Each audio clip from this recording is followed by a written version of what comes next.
కనుక మరొకసారి దేవుని సన్నిధిలో ఈ దగ్గర కూర్చొని ఆయన వాక్యాన్ని వినడానికి, వాక్యము జ్ఞాపకం చేసుకోవడానికి, ఎన్నిక లేనటువంటి మన జీవితాలను ప్రేమించి దేవుడు గురించిన చక్కటి ఆధ్యాత్మికతను మరొకసారి దేవుని సేవకులుగా సంతోషిస్తూ ఉన్నాను. హల్లెలూయా. హల్లెలూయా. కొద్ది నిమిషాలు దేవుని వాక్యాన్ని పంచుకోవడానికి ఇష్టపడుతూ ఉన్నాను. ఎక్కువసేపు విసిగిస్తాను. త్వరగా నేను ముగించడానికి ఇష్టపడుతూ ఉన్నాను. ఈ సమయంలో చదవబడినటువంటి లేఖన భాగంలో సామెతల గ్రంథము 25వ అధ్యాయంలో 27వ వచనంలో ఒక మాట మనం జ్ఞాపకం చేసుకుంటూ ఉన్నాము. దుర్లభమైనటువంటి ఒక సంగతి ఇక్కడ 27వ వచనాన్ని చదివితే ఏమంటే తేలికగా మంచిది కాదు, దుర్లభమైన సంగతి పరిశీలన చేయాలి. దుర్లభము అంటే కష్టము. ప్రతిసారి కూడా ఒక క్రైస్తవ విశ్వాస జీవితంలో చాలా మంది ఏమనుకుంటారంటే యేసుప్రభు వారు నమ్ముకునే కష్టాలు అనేవి ఉండవు. యేసుప్రభు వారు అలా మనల్ని భూమి మీద గుర్తించారు కనుక ఆయన ఎవరైతే నమ్ముకుంటారో వారికి పరలోక సైన్య సమూహంతో కూడిన దేవదూతలు వచ్చి ఎరుపులు శరీపులు ఎడమవైపు కుడివైపు ముందు వెనక మన చుట్టూ. అందుకనే కీర్తనకారుడు అంటున్నాడు కదా, మీరు వెళ్ళే మార్గాల తర్వాత మీ కాలుకి రాయి తగలకుండా అంటే ఇలా ఇవన్నీ కూడా మనం కంపేర్ చేసుకొని చాలా సందర్భాల్లో మనం ఏమనుకుంటామంటే మనమే బ్లైండ్ చేసుకుంటూ ఉంటాం. నేనంటే దేవుడి సేవకుడిగా మనం దేవుడి సన్నిధిలో మనము దేవుడి మీద బ్లైండ్ చేసి అయ్యా నాకేం చేసావు అని అడిగే కంటే దేవుడి సన్నిధిలో మనం ఎలా ప్రవర్తించాము అనేది చాలా ప్రాముఖ్యమైనది. హల్లెలూయా.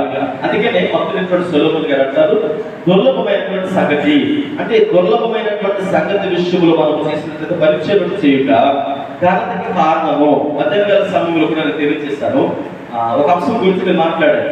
ఏ అంశం ఉంటుంది?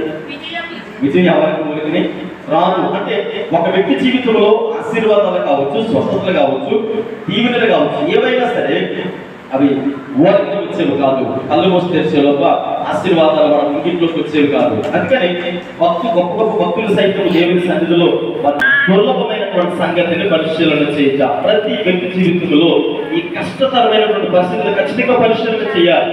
ఎందుకు పరిశీలన చేయాలయ్యా అని అంటే ఒక క్రైస్తవ విశ్వాస జీవితంలో ఆ పరిస్థితులు ఉండాలి. ఇప్పుడు కూడా చాలా సులువైనటువంటి టాస్క్లు మనం ఎదుర్కొంటాం. చాలా సులువైనటువంటి టాస్క్లు ఎదుర్కొంటాం. ఏదైనా కష్టమైనటువంటి మార్గం ఇష్టపడడం, ఎందుకంటే అమ్మ నేను చేయలేదండి అంటాం. కానీ ఒక క్రైస్తవ విశ్వాసిగా మనం నేర్చుకోవాల్సిన సంగతి ఏంటంటే కష్టమైనటువంటి మార్గంలోనే నిలబడాలి. కష్టమైన మార్గాన్ని ఎదుర్కొని అప్పుడు దాని మీద ప్రయోగం చేయాలి.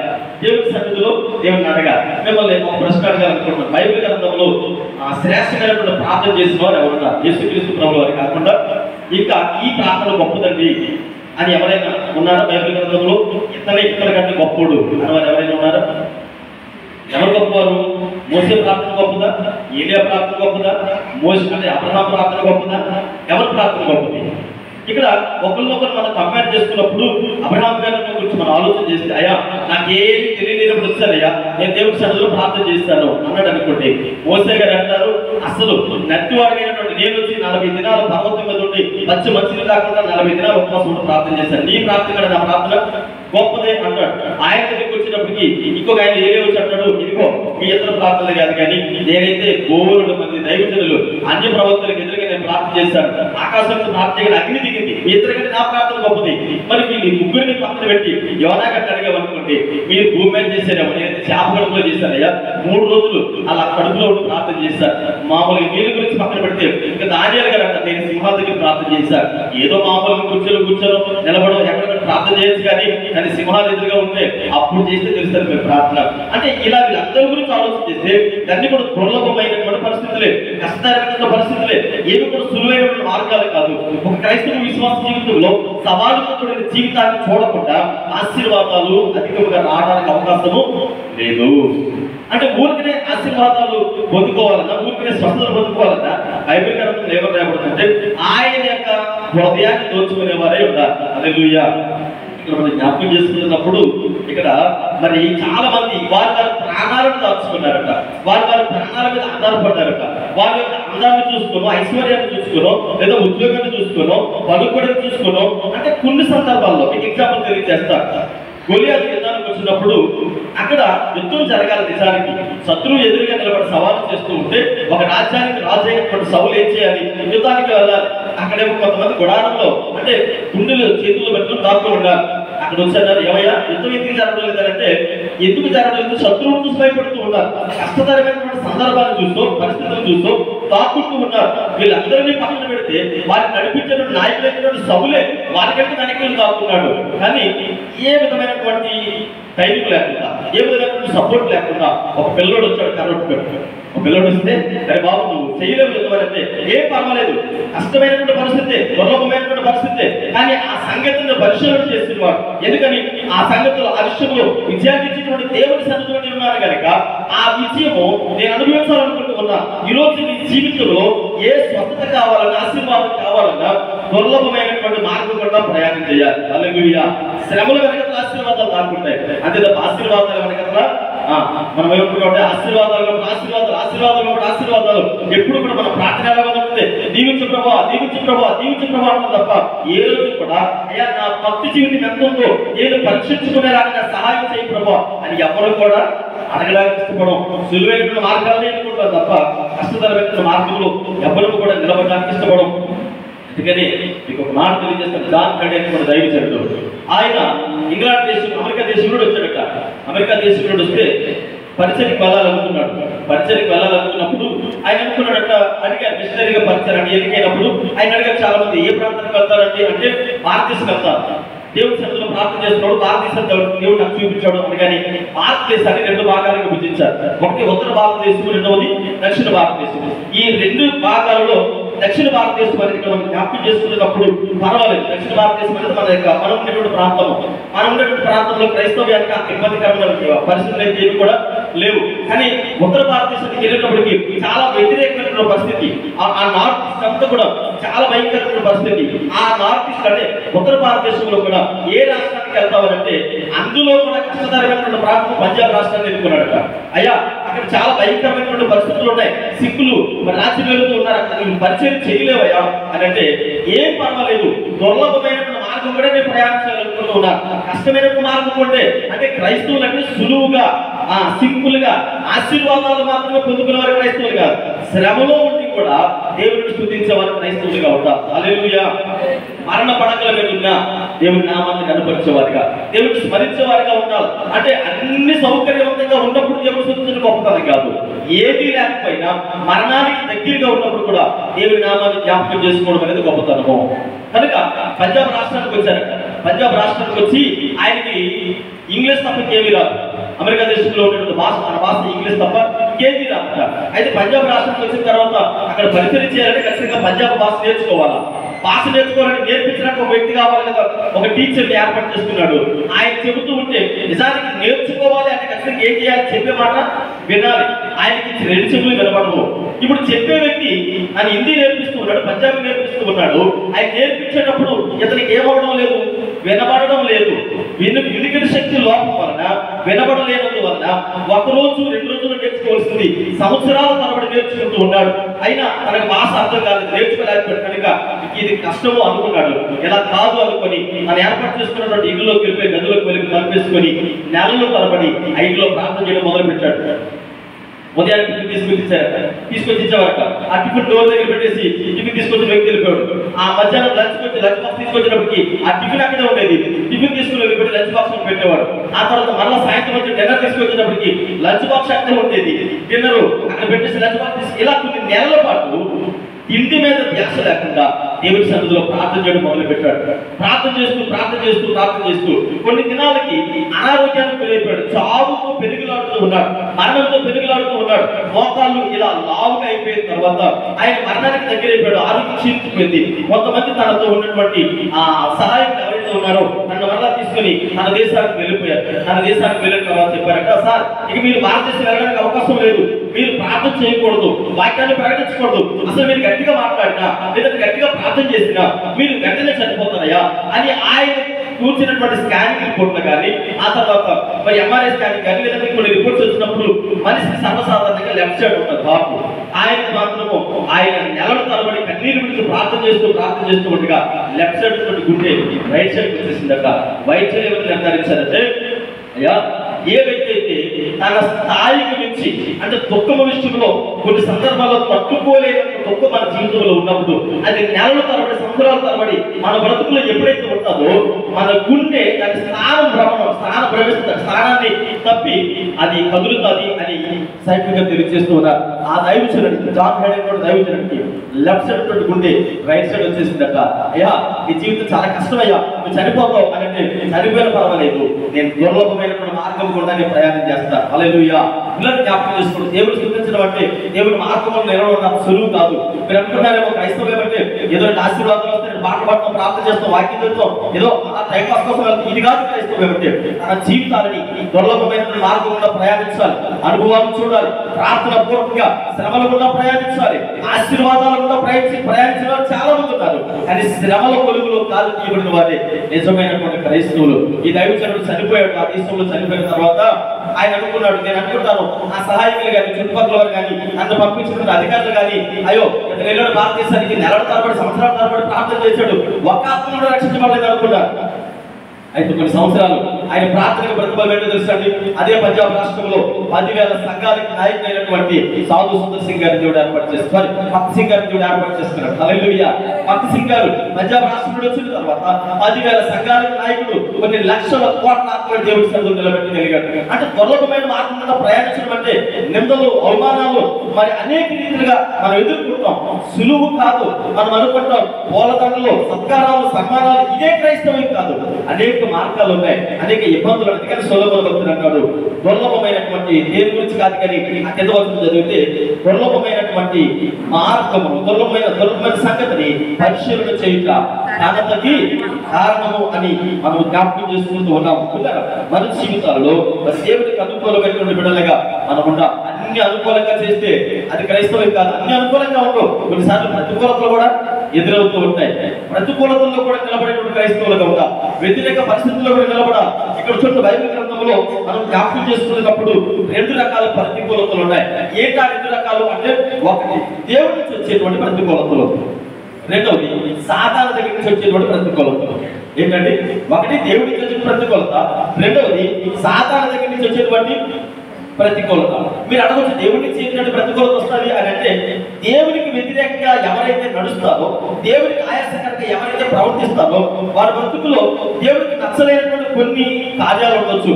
అప్పుడు ఎలా ఉంటుంది అంటే, మనం ఎంత ప్రార్థన చేసినా, మనం ఎంత దేవుడి సన్నిధిలో ప్రయాసపడినా, ఎన్ని సంవత్సరాలు కనిపెట్టినా అది వ్యతిరేకంగానే ఉండదు తప్ప, అంటే ప్రతికూలంగానే ఉండదు తప్ప అనుకూలంగా ఉండదు. చాలా మంది అనుకుంటారు, ఏమంటే నేను చాలా సంవత్సరాలు ప్రార్థన చేస్తున్నానండి అంటే నా జీవితంలో ఎందుకు ఎలా ఉంది అని. అది ప్రతికూలత. అంటే దేవునికి నీకు మధ్యలో ఏదో ఇబ్బందికరమైన పరిస్థితి ఉంది. మీకు అర్థమవడం తెలియజేస్తారు. దైవజనుడైనటువంటి యోనా గారు ఉన్నారు. యోనా గారు దేవుడు అన్నాడు, యోనా నువ్వు నినివే పట్టణానికి వెళ్ళవా అంటే, చూడండి మనుషులు ఎవరైనా, ఎగ్జాంపుల్ మీకు ఎవరికైనా నేను పిలిచి అమ్మా ఇది కొద్దిగా మీరు అక్కడ బాగాలేదు కొద్దిగా తుడిసేయండి అన్నాను అనుకోండి, ఎవరికో చెప్పాను ఫర్ ఎగ్జాంపుల్, అమ్మ కొద్దిగా చీపురు కట్టుకుని తుడిసేయండి అమ్మా బాగాలేదు అని అంటే, ఏమంటే మీరు ఏమనుకుంటారు, నాకు చెప్తారేంటి, నేను చెయ్యను అన్నారు అనుకోండి. దైవజనుడిగా నేనేమనుకుంటాను, అబ్బా చాలా మంచి సమాధానం చెప్పారండి, థ్యాంక్స్ అండి అంటారా, కొద్దిగా హర్ట్ అవుతా. అరే సంఘానికి కాపాడదు కదా, మందిరం కొద్దిగా అసభ్యకరంగా ఉంది కదా, శుభ్రంగా లేదు, కొద్దిగా పొడవని చెప్పాను, ఆవిడ బరువు ఇవ్వలేదు కదా, అరే చీపెట్టుకు చూడమ్మా అన్నాను అంటే నేను చెయ్యను అని ఒక మీద చెప్పారంటే వాళ్ళ యొక్క బిహేవియర్, వాళ్ళ ప్రవర్తన విధానం నేను ఎలా అర్థం చేసుకుంటాను, ఇప్పుడు మళ్ళీ ఇప్పుడు ఏ పని చెప్పకూడదు, ఇదా వీళ్ళ యాటిట్యూడ్ అని నా మనసులో ఉంటుంది. ఆఫ్టర్ ఒక సేవకుడిగా నేనే అలా అనుకుంటే, సర్వశక్తి కలిగినటువంటి దేవుడు, సర్వలోకానికి చక్రవర్తి అయినటువంటి దేవుడు వచ్చి యోనా నువ్వు నినివే పట్టణానికి వెళ్ళు అంటే యోనా ఏమన్నా తెలుసండి, నేను వెళ్ళను. ఎవరన్నాడు, నేను వెళ్ళనయ్యా అన్నాడు. అంటే ఆఫ్టర్ ఒక సేవకుడే అక్కడ ఫీల్ అయిపోతే దేవుడు ఇంకా ఫీల్ అవ్వాలి, ఫీల్ అవుతుంది. నేను వెళ్ళను అన్నాడంటే, అరే ఎందుకు వెళ్ళవు అంటే నేను వెళ్ళనయ్యా అన్నాడు. దేవుడు చూపించిన మార్గాన్ని వదిలేసి వేరే మార్గాన్ని పరిగెత్తుకుని వెళ్తూ ఉన్నాడు. వేరే మార్గాన్ని వెళ్ళిపోతున్నాడు, దర్శించుకు వెళ్ళిపోతూ ఉన్నాడు. తనకు నచ్చినప్పుడు మార్గాన్ని ఎన్నుకొని వెళ్ళిపోతూ ఉంటే దేవుడు తనకి ప్రతికూలతను కలిగి చేశాడు. ప్రతికూలత అనుకూలంగా లేదు. చక్కగా టికెట్ తీసుకున్నాడు, వాడలోకి వెళ్ళాడు, అడుగుబాటుకి వెళ్ళి హ్యాపీగా మంచి, అంటే నేను అనుకుంటాను బిజినెస్ లైఫ్ లో కూడా కొన్ని రకాలైనటువంటి సెక్షన్స్ ఉంటాయి. ఇది బిజినెస్ ఏంటంటే వీళ్ళేమో అంటే నార్మల్ అని జనరల్ అని ఏదో ఉంటుంది, మొత్తం ప్లాన్ అంటే ప్రత్యేకమైనటువంటి తరగతులు ఉంటాయి. అంటే first class, second class, third class అలా ఇతను నచ్చినటువంటి మంచి ప్లేస్ ఎన్నుకొని హ్యాపీగా పడుకున్నాడు. కానీ హ్యాపీగా తను ఎన్నుకున్నాడు. కానీ దేవుడు తనకి ప్రతికూలతలు కలుగు చేశాడు కనుక, వ్యతిరేకత కలుగు చేశాడు కనుక, నినివే పట్టణానికి వెళ్ళమని చెప్పినప్పుడు వినలేదు కనుక నేను చెయ్యను అన్నాడు కనుక మరలా యోనాను అడుగు భాగంలో తీసుకుని వచ్చి కాళ్ళు చేతులు కట్టి చెక్కబడేశాడు. ఈరోజు మన జీవితంలో ఎదురయ్యే ప్రతి సమస్యకి మనమే కారణం. మన జీవితంలో మనం అనుభవించే ప్రతి సమస్యకి కారణం మన చేతులారా చేసుకున్నదే. ఈరోజు మనం ఎదుర్కొనే ప్రతికూలత, ప్రతి వ్యతిరేకత మనమే మన చేతులారా. మనం అనుకుంటాం నేను ఏం చేశానండి, నేను ఏ పాపం చేశానో తెలియదు కదండి, దేవుడు నా మీద కక్ష సాధించేస్తున్నాడండి. ఏ పని కొట్టలేదండి, దేవుడికి వేరే ఉద్యోగం లేదా, సర్వలోకానికి చక్రవర్తి. ప్రతి కణాన్ని ప్రతి క్షణాన్ని ఆయన మనల్ని అబ్జర్వ్ చేస్తూ ఉంటే మనమేమంటో తెలుసా, దేవుడు నా మీదే కక్ష సాధించేస్తాడు. ఏ కక్ష సాధించడానికి నిన్ను కలుగు చేయలేదు. ఆయన నిన్ను ఇష్టపడి ఆయన స్వాధీనంలో తయారు చేసుకున్నాడు కనుక ప్రతికూల పరిస్థితులను మనమే ఆపాదించాము కనుక దానికి ఉత్తరవాదులు ఎవరు? మనమే. యోనా అంతటి తానే ప్రతికూలతను తెచ్చుకున్నాడు. అయినా దేవుడు ఎంత కనికర సంపన్నుడు అంటే కొన్ని సందర్భాలలో మనము దేవునికి ఆయాసకరంగా ఉన్నా, దేవునికి వ్యతిరేకంగా ఉన్నా, యోనాను తీసుకెళ్లి సముద్రంలో పడేసిన దేవుడు అనుకున్నాడు వీడికి తగిన శాస్త్రం జరిగింది, వీడికి ఇలాగే జరగాలి అని దేవుడు వదిలేశాడా? వదలలేదు. ఈరోజు సజీవుల లెక్కలో రోజు వెంబడి రోజు, నెల వెంబడి నెలలో, సంవత్సరాల తరబడి మనం దాటిపోతున్నామంటే అనేక సంవత్సరాల దేవుని సన్నిధిలో మన కుటుంబాలతో సౌలభ్యకరమైన వాతావరణం అనుభవిస్తూ సుఖ సంతోషాలతో వెళ్ళిపోతున్నాము అని అంటే అది మన గొప్పతనము కాదు, దేవుడి నీ పట్ల వచ్చినటువంటి కనికరము. హల్లెలూయా. దావీదు అదే నేర్చుకున్నాడు. అయ్యా దుర్లభమైనటువంటి పరిస్థితుల మధ్యలో నేనున్నాను, అయినా సరే గోలియాతు దగ్గర నుంచి రక్షించగలిగినటువంటి దేవుడు నాకు ఉన్నాడు. అయ్యా నా ప్రాణాన్ని చూసో, నా అందాన్ని చూసో, నా ఐశ్వర్యాన్ని చూసో కాదు, కానీ నేను సమస్యను ఎదుర్కొంటున్నాను. ఎందుకని నా దేవుని మీద ఆధారపడి ముందుకు వెళ్తూ ఉన్నాను. ఎంతమంది అలా ఇష్టపడుతూ ఉన్నారు? అయ్యా కష్టతరమైన మార్గంలో నిలబడతారయ్యా, ఎందుకో తెలుసా, నా దేవుడు నా పక్షాన్ని ఉన్నాడని ఎంతమంది చెప్పగలుగుతూ ఉన్నారు? చూడండి, ఇక్కడ మనం జ్ఞాపకం చేసుకుంటున్నప్పుడు దేవుని సన్నిధానంలో మరి కొన్ని విషయాలు మనం జ్ఞాపకం చేసుకున్నప్పుడు భక్తుడైనటువంటి యోనా గారు దేవుని సన్నిధిలో ఆ సముద్రంలో పడిపోయినప్పుడు అనుకుంటాడు, మేము అనుకుని ఉంటాడు నేను దేవుడికి వ్యతిరేకంగా ఉన్నాను కనుక దేవుడు నన్ను వదిలేసి అయిపోయింది నా జీవితం. కానీ దేవుడు ఒక మత్స్యాన్ని పంపించాడు, చేపలు పంపించి ఆయన సేఫ్టీగా వచ్చు, జాగ్రత్తగా చూసుకోవాలి. 3 దినాలు దాన్ని కడుపులో ఉంచిన తర్వాత మరలా శుభ్రంగా తీసుకుని చక్రం కట్టించారు. ఏ ప్రాంతంలోనైతే వెళ్ళాలనుకున్నాడో ఆ ఒడ్డు తీసుకొచ్చి కట్టించాడు. అంటే దుర్లభమైనటువంటి మార్గాన్ని ఎన్నుకున్నప్పుడు ఆ మార్గంలో మనం నిలబడి అయ్యా మీ మీద ఆధారపడుతున్నామయ్యా, మీ సహాయాన్ని కొరకు నేను ఎదురు చూస్తూ ఉన్నాను, కష్టమే మరణంతో పెనుగులాడుతూ ఉన్నాను, మనుషులు ఎవరి వల్ల కాదు, వైద్యులు ఎవరి వల్ల కాదు అని దేవుని వైపు చూసి నేను నీ మీద ఆధారపడుతున్నానని ఎవరు చెప్పగలరో వారి జీవితాలలో దేవుడు ఉన్నతమైనటువంటి కార్యాలు చేయడానికి ఎంతైనా సంసిద్ధుడని దేవుని సేవకుడిగా తెలియజేస్తూ ఉన్నాను. చూడండి, ఇక్కడ ప్రతికూలత కలిగినటువంటి పరిస్థితులు ఏంటి అంటే భక్తులైనటువంటి పౌలు గారు ఎథెన్స్ అయినటువంటి ప్రాంతానికి వచ్చాడు. అది రోమా పట్టణానికి ముఖ్య పట్టణము, అనగా రాజధాని. రోమా పట్టణానికి ఆసియా ఖండంలో ఇప్పుడు రోమా పట్టణానికి ఎథెన్స్ పట్టణం అనేది రాజధాని. ఈ రాజధాని ప్రాంతంలోకి వచ్చేటప్పటికి ఇక్కడ ఉండేటువంటి ప్రజలందరూ కూడా మోసపూరితమైన ఎథెన్స్ ప్రాంతానికి ఉన్నటువంటి పేరు ఏంటంటే మోసపూరితమైనటువంటి ప్రాంతము. మోసపూరితమైన ప్రాంతం బయటకు ఎలా కనపడుతుందంటే బాగా వెలుగులతో కూడిన పట్టణముగా నిగనిగలాడుతూ అద్భుతంగా అందంగా కనపడుతుంది. ఎవరి హైదరాబాద్ మహాపట్నం ఒకప్పుడు ఎలా ఉంటుంది అంటే చాలా అద్భుతంగా ఉండేది. ఆ ప్రాంతంలో హైదరాబాద్ లో ఒక ఏరియా ఉంది, దాన్ని ఏమంటారంటే కోటి సెంటర్ అంటారు. కోటి సెంటర్ లో నేను చదువుకునే కాలంలో ఎలా ఉంటుందంటే మనము ఆ ప్రాంతానికి వెళ్ళి ఏదో ఒక వస్తువు కొనాలనుకోండి, ఒక బ్యాగ్ మనం బేరవాడడానికి వెళ్తే ఆ బ్యాగ్ 10,000 రూపాయల వస్తువు అలాగే ఉంటుంది, 100 రూపాయల వస్తువు అలాగే ఉంటుంది. అంటే అది కోటికి ఉన్నటువంటి ఇది అంటే అది ఎలా ఉంటుందంటే వెలుగులతో కూడింది. మాయ పెట్టి మబ్బి పెట్టి మాయ చేస్తారు, మాయాలో అంటారు కదా, మాయా బజార్ అంటారు కదా. అలా అక్కడికి వెళ్ళామనుకోండి, ఒక అబ్బాయితో కలిసి సీనియర్తో కలిసి వెళ్ళినప్పుడు బ్యాగ్ కొనుక్కోవడానికి వెళ్ళాం. వెళితే బ్యాగ్ కారణం నేను అక్కడికి వెళ్ళగానే సరే బ్యాగ్ ఎంతండి అని అంటే ఆయన అన్నాడు 400 రూపాయలు. ఈ బ్యాగ్ కాస్ట్ ఎంత? 400 రూపాయలు. నేను 400 రూపాయలు అనగానే అబ్బా ఇక్కడ బాగా చాలా తేలిక అవుతుంది, 400 రూపాయలు సులువుగా వచ్చింది అని మనసులో అనుకున్నాను. ఇంకా ఆ పక్కన అదే అన్నాడు, ఆగరాదు తొందరపడుకో, నేను కొంటాను, నువ్వు చూడు అన్నాడు. సరే అన్నయ్య. ఆ బ్యాగు 50 రూపాయలు ఇస్తాడు అన్నాడు. నేను ఒకసారిగా అలా చూశాను. ఆయన 400 చెప్తే ఎంత చెప్పాడు? 50 రూపాయలు ఇస్తాను అన్నాడు. ఆయన అన్నాడు, ఎప్పుడైనా బ్యాగ్ కొన్న మొక్క అనేది ఎప్పుడైనా కొన్నావు అసలు అంటే, నేను బ్యాగ్ కొన్న మొక్క కాదు నేను చెప్తాను, 50 రూపాయలకి ఇస్తావా ఈ బాబు అని అడిగాడు. ఆయన అన్నాడు, ఇతను మాట గంభీరంగా వచ్చేటప్పటికి ఆ ఏరియా గురించి వాడికి తెలిసేమో అనుకుని 150 రూపాయలు ఫైనల్ గా 400 రూపాయలు సడన్ గా 150 వచ్చేటప్పటికి నాకు సౌండ్ లేదు. 400 రూపాయలు బ్యాగ్ 150 రూపాయలు వచ్చేటప్పటికి నేను అనుకున్నాను అయితే లేదు ఉంది అనుకున్నాను. అనగానే అన్నీ అన్నాడు, ఫైనల్ గా చెప్తే 60 రూపాయలు ఇస్తాను. 60 రూపాయలు కాదు ఏం కాదు కానీ 70 రూపాయలు పట్టుకెళ్ళిపోవాలి. ఏ బ్యాగు? 400 రూపాయల బ్యాగు. అంటే మాయా ప్రపంచం ఎదిరిసి పట్టణం కూడా అక్కడ ఎలా ఉండేది అంటే, ప్రజలను మభ్య పెట్టేటువంటి మార్గము, ప్రజలను మోసం చేసిన మార్గము. ఇదిగో మీకు ఏ పర్వాలేదు, మీరు దేవుడి సన్నిధికి వస్తే, దేవుడి దగ్గరికి వస్తే రాత్రికి రాత్రే ఏమైపోతారు? ఆశీర్వదించబడతారు. రాత్రికి రాత్రే మీరు కోటీశ్వరులు అయిపోతారు. రాత్రికి రాత్రే మీరు దీవించబడతారు. ఇది దేవుడి మార్గంలో నేను బోధించడానికి ఇష్టపడలేదు. ఎందుకో తెలుసా? కష్టమైన మార్గంలో వెళ్ళకుండా, దుర్లభమైన మార్గాన్ని చూడకుండా దీవులకు ఎవరు కూడా అర్హులు కాదు. ఒకవేళ అడ్డదారులు అది వచ్చిన ఎంతో కాలం అది నిలవదు. మీరు గమనించండి, అడ్డంగా సంపాదించింది అర్థాంతరంగా ఇది వాస్తవం. కష్టపడి సంపాదిస్తే మన పిల్లల పిల్లల పిల్లల పిల్లల తరాల వరకు ఉంటుంది. అందుకని దుర్లభమైన మార్గాన్ని క్రైస్తవ్యంలో కష్టాలు చూడకుండా, మరి శ్రమలు ఓర్చుకోకుండా, వీటన్నిటినీ చూడకుండా రాత్రికి రాత్రే జీవించబడాలి అనుకోవడం అనేది అది చాలా నష్టాలకి దారితీస్తుంది. అందుకని ఇక్కడ మనం జ్ఞాపకం చేసుకునేటప్పుడు ఇతిన్సి పట్టణం గురించి మనం ఆలోచన చేస్తే పౌలు గారు అంటారు ఇక్కడ చాలా దుర్గమైన చోట్ల ఒక మాట చదవండి. అపోస్తలుల కార్యములు 19వ అధ్యాయము. అపోస్తలుల కార్యములు 19వ అధ్యాయము. అపోస్తలుల కార్యములు 19వ అధ్యాయము 8వ వచనం చదవండమ్మా. తరువాత వెళ్ళి ప్రసంగించు, దేవుని రాజ్యమును గూర్చి ధైర్యంగా మాట్లాడచ్చు. 3 నెలలు గడిపెను.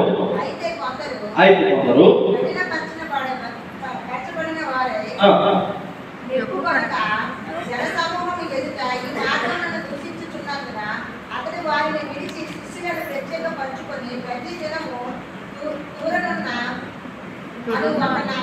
దేవుని రాజ్యమును గూర్చి తగ్గించుచు ఒప్పించుచు ధైర్యముగా మాట్లాడుచు 3 నెలలు గడిపెను. అయితే కొందరు కఠినపరచబడిన వారే ఒప్పుకొనక సమూహం ఎదుట ఈ మార్గమును దూషించుచున్నందున అతడు వారిని విడిచి శిష్యులను ప్రత్యేకించుకొని మీరు జ్ఞాపకం చేసుకోండి. ఒకవేళ మేము ఇలా చెప్తాం అనుకోండి, అమ్మా క్రైస్తవం అంటే స్థిరమే, క్రైస్తవం అంటే మరి నిందలే, క్రైస్తవం అంటే అవమానాలే, వీటన్నిటినీ దాటుకొని ఆశీర్వాదాలు పొందుకుంటారు. ఇవేమీ పొందుకోకుండా డైరెక్ట్ గా పరలోకం నుంచి ఒక పెద్ద ధనం మోటం వచ్చి మీ ఒళ్ళో పడుతుందని చెప్పారు అనుకోండి, ఈ భాష ఎప్పుడు ఆశీర్వాదాల గురించి చెప్పండి.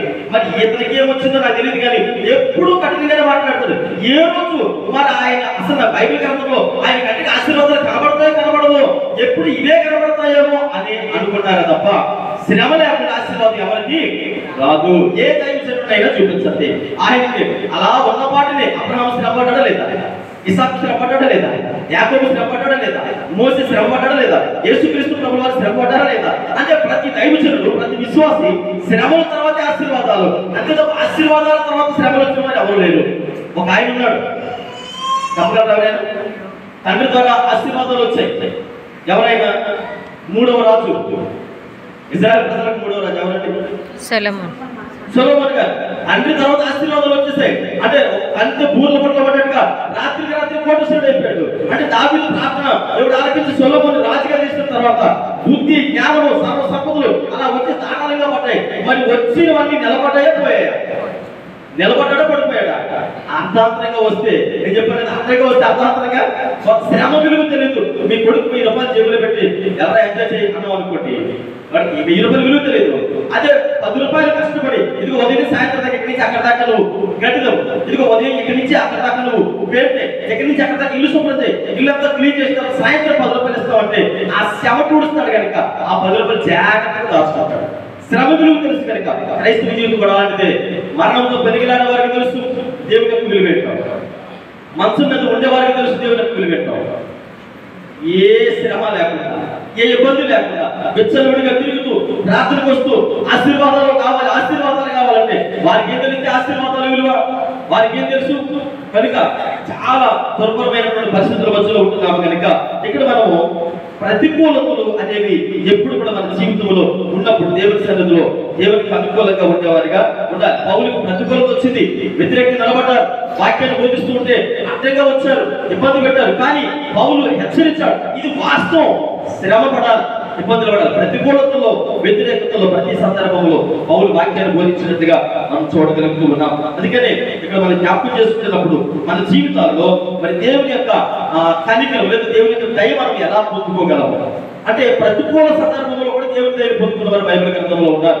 మీరు అనుకోవచ్చు, అయ్యగారికి శ్రమ పడుతుంటే మన పక్షాన్ని ఎవరు నిలబడతారండి, వంద కుటుంబంగా మన పక్షాన్ని రాదు, ఎవరు మనతో ఉండరు అని అంటే బైబిల్ గ్రంథంలో చిన్నాన్న దగ్గర పెరిగినట్టు కుమార్తె ఉంది.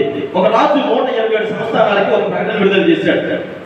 ఒక ప్రకటన విడుదల చేసి రాజుగారికి ఒక మంచి రాణి కావాలి, ఆ రాణి కావాలని ప్రకటన చేసినప్పుడు 127 సంస్థానాల్లో ఉన్నటువంటి కన్యకులందరూ కూడా వారి టాలెంట్ వారి అంశాలను చూపించి రాజుగారి దగ్గర క్రెడిట్ సంపాదించాలని, ఆయన దగ్గర మెప్పు పొందాలని అందరూ వారికి ఉన్నటువంటి టాలెంట్స్ అన్ని ఉపయోగిస్తూ ఉన్నారు. ఒక్కొక్కరు వస్తూ ఉన్నారు, ఒకరు రాజుగారి మీదకి వస్తే అవసరం లేదు, చిచ్చి బాగాలేదు, నో నో అని చెప్తూ ఉన్నారు. ఎవరిని నచ్చడం లేదు, ఈ అమ్మాయి ఆశించే బాగలేదు అంటే ఆయన ఏం చూశాడో తనలో అంటే ఒక రాణికి కావాల్సినటువంటి క్వాలిటీస్ ఏంటి అన్ని చూసిన తర్వాత ఎవరు వద్దు అని చెప్పిన తర్వాత ఒక ఆమె తన ముందుకు వచ్చి నిలబడగానే రాజు ఈమె ఇలాంటి లక్షణాలు కలిగినటువంటి స్త్రీ నాకు కావాలి అని ఆ ఎస్తేరు దేవుడు రాజు గారు ఎందుకున్నట్టు మనం చూడగలుగుతాం. చదవట వాక్య భాగం ఎస్తేరు గ్రంథం 2వ అధ్యాయం 15 వచనం, ఎస్తేరు గ్రంథము 2వ అధ్యాయం 15 వచనం నుండి చదువుకుందాం. ఎస్తేరు గ్రంథము 2వ అధ్యాయం 15 వచనం. మొర్దెకై తన కుమార్తెగా స్వీకరించిన పినతండ్రి అయిన అబీహాయలు కుమార్తెయగు ఎస్తేరు రాజునొద్దకు వెళ్ళుటకు వంతు వచ్చినప్పుడు స్త్రీలను కాయు రాజు యొక్క షండుడైన హేగే నిర్ణయించిన అలంకారము గాక ఆమె మరి ఏమీ కోరలేదు. ఎస్తేరును చూచిన వారందరికీ ఆమె యందు దయ పుట్టెను. ఈ ప్రకారము ఎస్తేరు రాజు అయిన అహష్వేరోషు ఏలుబడి యందు 7వ సంవత్సరమున టెబెతు అను 10వ నెలలో రాజు నగరలోనికి అతని యొద్దకు పోగా వీళ్ళందరికంటే రాజు ఎస్తేరును ప్రేమించెను. కన్యలందరికంటే ఆమె అతని వలన దయాదాక్షిణ్యములు దయా అనే సందర్భాన్ని చెప్తున్నారు. ఈ లోపల శ్రమ పడుతూ ఉన్నామయ్యా, దుర్లభమైన మార్గంలో వెళుతూ ఉన్నామయ్యా. అయితే మనం మా పట్ల ఎవరు దయ చూపిస్తారు? మనుషుల దయ మన పట్ల ఎన్నో రోజులు ఉండదు, కానీ దేవుడి దయ. ఎస్తేరి ఆ లోకంలో ఆ రాజ్యంలో 127 సంస్థానంలో ఉన్నటువంటి కన్యకులు అందరూ వచ్చారు. కానీ ఎవరి పట్ల కూడా ఉన్నటువంటి అధికారులు కానీ రాజుకి కానీ దయ కలగలేదట. ఎస్తేరు మాత్రమే తన ముందుకు వచ్చేటప్పటికి ఎస్తేరు చూసిన వారందరికీ ఆ పట్ల దయ కలిగిందట. రాజు తనను చూడగానే అక్కడికి వచ్చిన కన్యకులందరికంటే ఎస్తేరు పట్ల తన దయ కలిగిందట. అంటే దేవుడు దయను కలిగిస్తే తప్ప మన మీద ఏ విధమైనటువంటి దయ ఎవరికి కలగదు. పిల్లల్ని జ్ఞాపకం చేసుకుంది. దేవుని యొక్క ఆశీర్వాదాలు, దేవుని దయ మన జీవితాల్లో ఎంతో సమృద్ధిగా ఉంటుందని దేవుని సేవకునిగా తెలియజేస్తూ ఉన్నాం. సమస్యలు కూడా ప్రయాణం చేస్తూ ఉన్నాం. మరి సమస్యల్లోంచి బయటకు రావాలి అని అంటే నేను అనుకుంటాను, ఒక బానిసగా ఉన్న ప్రాంతంలో కానీ అక్కడ అనుకుంటాను, నేను బానిస కుమార్తె కదా, నా వల్ల నేనేం చేయలేదు అనుకుని ఉండొచ్చు. కానీ దేవుని దయ ఉంటే ఏదైనా సాధించగలరు. శ్రమైన, మరణమైన, ఇబ్బంది అయినా, ఏ ఒడిదుడుకులైనా దేవుడు అందులోంచి మనలో బయటకు తీసుకొని రాగలని దేవుని సేవకునిగా తెలియజేస్తూ ఉన్నారు. దుర్లభమైన మార్గంలోనే నిలబడాలి. క్రైస్తవ్యం అంటే ఏదో సులువు మార్గంలో నిలబడి వచ్చాం ప్రార్థన చేసుకుని వెళ్ళిపోయాం, వచ్చాం వాక్యం చదువు వెళ్ళిపోయాం, వచ్చాం పాట పాడడం వెళ్ళిపోయాం, ఏదో ఇలా 2-3 గంటలు అదేదో కొంచెం గడిపేసి వెళ్ళిపోయింది కదా క్రైస్తవ జీవితం అంటే. అనునిత్యము పెనుగులాట, దేవుడితో పెనుగులాటే, అనునిత్యము పోరాటమే, అనునిత్యము ఆత్మ సంబంధమైనటువంటి వ్యవలోక సంబంధమైనటువంటి వ్యతిరేక శక్తులతో పోరాటము, మనుషులతో పోరాటం పక్కన పెట్టండి. ఆత్మ వ్యతిరేక శక్తులు ఉన్నాయి. దేవుని రాజ్యానికి వెళ్ళకుండా అన్నిటిమో పడగొట్టాలని చూస్తూ ఉన్నాయి. వాటితో పెనుగులాట, ఆధ్యాత్మిక ఆధ్యాత్మికంగా బలం లేకుండా, ప్రార్థన శక్తి లేకుండా, వాక్యకు బలం లేకుండా, దేవుని సన్నిధిలో స్థిరమైనటువంటి జీవితం లేకుండా, అయ్యా నేను విశ్వాసిని అని అంటే దేవుని సేవకుడిగా నేను ఇవ్వడానికి చెప్పబడతాను. మరి విశ్వాసులు కాదు, వారికి ఒక పేరు ఉంటారు. అంటే నేను ఈ మధ్యకాలంలో శుక్రవారం కూడా నాకు తెలియజేశాను, 2 గుంపులు ఉంటాయి. ఒకటి యాసోబు గుంపు, రెండోది యాకోబు గుంపు. యాసోబు ఎక్కడ తిరిగాడు? అరణ్యవాసిగా పెరిగాడు. యాకోబు గుడారవాసిగా పెరిగాడు. గుడారం అంటే దేవుని మందిరము, అరణ్యం అనగా లోకములో తిరిగి లోకములో పెరిగి లోకములోకి వచ్చి నేను విశ్వాసులండి అంటే వారి విశ్వాసులు కాదే కాదు. దేవుని సన్నిధిని విడిచిపెట్టకూడదు, దేవుని వాక్యాన్ని విడిచిపెట్టకూడదు, ప్రార్థన సమస్యను విడిచిపెట్టకూడదు. దేవుని సన్నిధిలో అప్పుడు కదా దేవుని దయ పొందుకుంటాం. ఎస్తేరి తన మీద తను ఆధారపడకుండా దేవుని మీద ఆధారపడదు కనుక దేవుని సన్నిధిలో ఆమె చక్కటి దయ పొందుకున్న కుమార్తెగా ఉందని దేవుని సేవకుడిగా చెప్పగలుగుతూ ఉన్నారు. పిల్లగా జ్ఞాపకం చేసుకుని చివరిగా మరొక ఆ విషయాన్ని తెలియజేసి ముగించడానికి ఇష్టపడుతూ ఉన్నాం. మరి శ్రమలో ప్రయాణం చేస్తున్నామయ్యా, ఇబ్బందుల్లో ప్రయాణం చేస్తూ ఉన్నాం. మరి అలాంటి సందర్భంలో దేవుని దయ ఉంటారు కరెక్టే. మరి ఆయన రుణాన్ని ఎలా తీర్చుకోవాలి? దేవుడి రుణం తీర్చుకోవడానికి నాకేం చేశారని దేవుడి రుణం తీర్చుకోవాలి? దేవుడు నాకేమైనా పెద్ద బంగాళ కట్టించాడా? లేదంటే మంచి లగ్జరీ కార్ ఇచ్చాడా? లేదంటే సమాజంలో నాకంటూ ఒక పెద్ద గుర్తింపు ఇచ్చాడా? ఏది చేయలేనప్పుడు దేవుడికి నేను ఎలా రుణం తీర్చుకోవాలి? బైబిల్లో ఒక దైవజనుడు ఉన్నాడు. ఊరు గురించి ఒక పల్లి ప్రాంతం నుంచి వచ్చాడు. పల్లి ప్రాంతం నుంచి వచ్చాడు అంటాడు, అయ్యా ఇదిగో వేలాది నదులకు విస్తార తైలమును, ఆ తర్వాత వేలాది పొట్టేలును, నా జ్యేష్ఠ కుమారుని, నా గర్భఫలాన్ని తీసుకొచ్చి నీకు ఇస్తానంటే దేవుడు అన్నాడు. నాకు అవసరం లేదు. ఎందుకు అవసరం లేదు? మరి నాకు ఇంత మేలు చేస్తావు కదా. ఎక్కడో పల్లి ప్రాంతంలో ఉండేవాడిని, దిగజారిపోయిన స్థితిలో ఉండేవాడిని, ఒక అట్టడుగు స్థితిలో ఉండేటువంటి నన్ను తీసుకొచ్చి దైవజనుడిగా ఒక ప్రవక్తగా నిలబెట్టావు కదయ్యా, నేను ఎందుకు నీకు ఇవ్వకూడదు అని దేవుడు అంటాడు. అవేమి నాకు అవసరం లేదు. ఎందుకు అవసరం లేదయ్యా? మరి నీ రుణాన్ని నేను ఎలా తీర్చుకోవాలి? శ్రమలో ఉన్న నన్ను బయటకు నడిపించావు, మరణంలో ఉన్నటువంటి నన్ను బ్రతికించావు, అయ్యా నీ ధైర్యం నా పట్ల చూపించావు. ఈ రోజు నేను స్థితిలో ఉండగలిగిన కారణం మీరే కనుక మీ రుణాన్ని నేను ఎలా తీర్చుకోవాలి? మనం ఏమంటే నాకు ఏం చేశాడంటే దేవుడు రుణం తీర్చుకోవాలి. మనలో అనమాట ఏం చేశాడంటే దేవుడు ఇన్ని సంవత్సరానికి మందిరానికి వెళ్తున్నానండి, మనం నన్ను ఒక తల్లి అడిగేది కాదండి. మనలో అనమాట దేవుడు ఏం చేశాడని మరి దేవుడి సన్నిధిలో ఉండాలని అంటే నేను అంటాను. ఈ రోజు నువ్వు ఉన్నావంటేనే దేవుడు ఏమండి? ఈ రోజు కనపడిన వారు రేపు కనపడలేదు. నేను చూసిన వారు ఈ రోజు చూడడానికి లేదు. అంటే ఊపిరి క్షణంలో పోతూ ఉంది. కానీ దేవుడు రోజుల తరబడి, నెలల తరబడి, సంవత్సరాల తరబడి సజీవుల లెక్కలో కూర్చోబెట్టి పలానా తల్లి స్నానంతో ఉందండి, పలానా కుమారుడు ఇలా ఉన్నాడండి అని వారి గురించి మాట్లాడుకోగలుగుతున్నాం. వారి భూమి మీద నాసికారంతరంలో శ్వాసను పీల్చుకోగలుగుతున్నారు. మరి అది చాలా దేవుడు రుణం తీర్చుకోవడానికి. రుణం తీర్చుకోవడం అంటే మన ఇంట్లో ఉన్న బంగారము, డబ్బు ఇవన్నీ తీసుకొచ్చి ఇవ్వడం కాదు, కానీ దేవుడికి నమ్మకంగా జీవించాలి. హల్లెలూయా.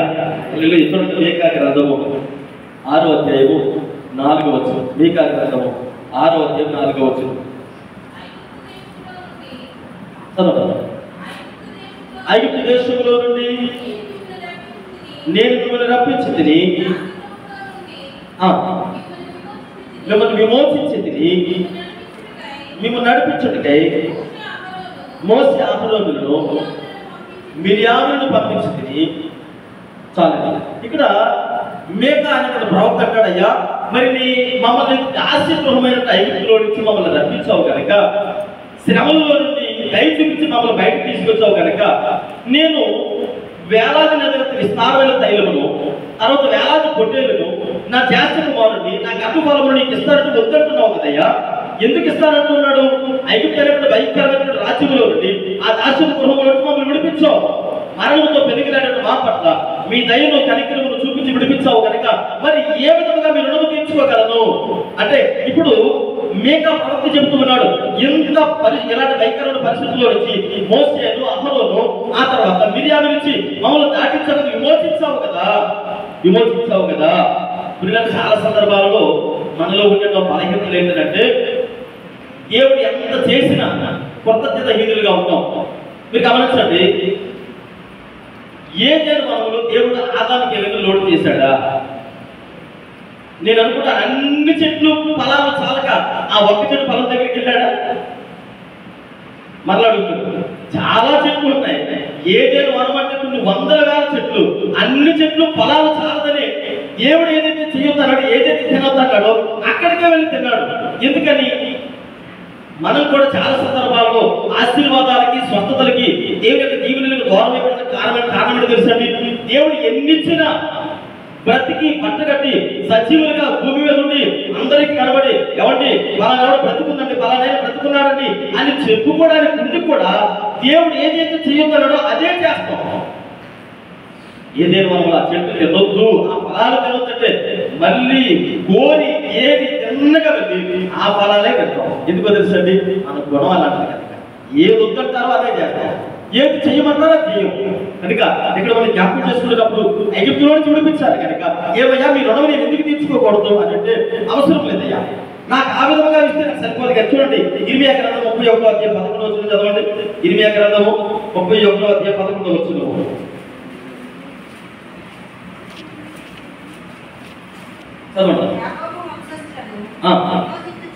విమోచించుచున్నాను వారి కంటే బలవంతులైన వారి చేతిలోకి చాలండి. ఈరోజు మనము బ్రతికేటువంటి పరిస్థితులు నేను మరలా జ్ఞాపకం చేస్తున్నాను.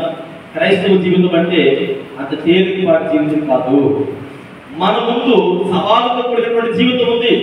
మన ముందు నిలబడినటువంటి శత్రువు అంత తేలికపాటిగా మనల్ని వదిలేసేవాడు కాదు. 24 గంటలు మనల్ని అబ్జర్వ్ చేస్తూ ఉంటాడు. 24 గంటలు మన మీద అజమాయిషిని కొనసాగించాలనుకుంటూ ఉంటాడు. ఎందుకో తెలుసా, వాడికి దేవుని మీద శత్రుత్వం ఉంది కనుక, దేవుని రాజ్యాన్ని పడగొట్టాలనుకుంటూ ఉన్నాడు కనుక, మరి దేవుని కుమారుడిగా నీవు నేను పిలవబడ్డావు కనుక ఈరోజు నీవే టార్గెట్ అంటే అపవాదిగా దృష్టిలో వాడు ఏం చేస్తాడంటే మనల్ని పడగొట్టాలి. అందుకని అక్కడ వాక్యంలో దైవజనుడు ఇర్మియా అన్నాడు, మీకంటే బలమగలవాని చేతుల్లో నుంచి ఈరోజు మన శక్తి, మన బలము, మన జ్ఞానం సరిపోదు, శ్రమల కొలుగులో ఉన్నాం. కానీ దేవుడి దయ్యుంటే శ్రమల కొలుగులో కాదు, అగాధంలో ఉన్న దేవుడిని ఆకాశానికి తీసుకుని వెళ్ళగలడు. హల్లెలూయా. కాబట్టి మనకంటే బలమగలవాని చేతుల్లో నుంచి విడిపించగలిగిన దేవుడు ఒక ఆయన ఉన్నాడు. శ్రమ, కరువు, దుర్లభమైన మార్గమే, చాలా భయంకరమైన మార్గం, మరణంతో పెరుగులాడుతూ ఉన్నాం. అయినా భయపడాల్సిన అవసరం లేదు. ఎందుకంటే మన దేవుడు తన దయను మన మీద చూపించేటువంటి దేవుడు, తన కనికరమును మన మీద చూపించే దేవుడు, తన కనికరమును దయను చూపించాడు కనుక ఇప్పుడు మనం వచ్చి అయ్యా నీవు నన్ను రక్షించావు కనుక నేను ఎలా రుణం తీర్చుకోగలను? ఒక ప్రార్థన కూడా రుణం తీరిపోతా, లేదా కృతజ్ఞత చెల్లిస్తే రుణం తీరిపోతా, కానుకలు సమర్పిస్తే రుణం తీరిపోతా, లేకపోతే ఎలా ఉండాలి అని అంటే నేను అంటాను దేవుడి సేవకుడిగా దేవుడి సన్నిధిలో న్యాయంగా ప్రవర్తించాలి, యథార్థంగా ప్రవర్తించాలి, సమాధానంతో ఉండాలి, దేవుడి సన్నిధిలో ప్రేమ కలిగి ఉండాలి. ఇవేమీ లేకుండా దేవుడి సన్నిధిలో మనం ఇచ్చే కానుకలు మనం చూపేటువంటి మరి ఏది పడుతుందని ఆయన అంటాడు, మేక నాకు అవేం అవసరం లేదయ్యా, న్యాయంగా ప్రవర్తించు, ప్రేమ కలుగుండు, ఆ తర్వాత నీతి కలుగుండు, యథార్థంగా ఉండు. అది దేవునికి ఇష్టమైనటువంటి బలియాగము. దేవునికి ఇష్టమైనటువంటి బలియాగము ఎప్పుడైతే మన కుటుంబాలను మనము అర్థం చేసుకోగలమో, ఎప్పుడైతే మన కుటుంబాల్లో ఉన్న సమస్యలను వారిని ప్రేమించగలమో, ఎప్పుడైతే వారిని యథార్థంగా అర్థం చేసుకోగలమో వారిని హక్కుని చేర్చుకోవాలి. అలా కాకుండా ఎన్ని చేసినా దానివల్ల వచ్చే ప్రయోజనం ఇది కూడా ఉండదు. 3 విషయాలు తెలియజేస్తాను. ఒకటి మర్చిపోయాం కదా, ఏం చేయాలి? దుర్లభమైన మార్గంలో ప్రయాణించినప్పుడు దేవుడు ఏం చేస్తాడు? తన దయను చూపిస్తాడు. ఆ తర్వాత మీరు వచ్చి అయ్యా మీరు మమ్మల్ని దయ చూపించారు కాబట్టి ఎంత రుణం తీర్చుకుంటామంటే మీ రుణం ఏమడిగానైనా మీరు ఇచ్చే కానుకలు ఇవి కాదు, కానీ నీతిగా, యథార్థంగా, సమాధానంతో, ప్రేమతో దేవునికి అనుకూలంగా ఉన్నటువంటి ప్రవర్తిని ఆయనకి ఇష్టమైనటువంటి ఫలము లేదా బలియాగము కానుక దేవుడు కోరుకుంటూ ఉన్నాడు. ప్రార్థన చేసుకుందాం. రాత్రికాల సమయంలో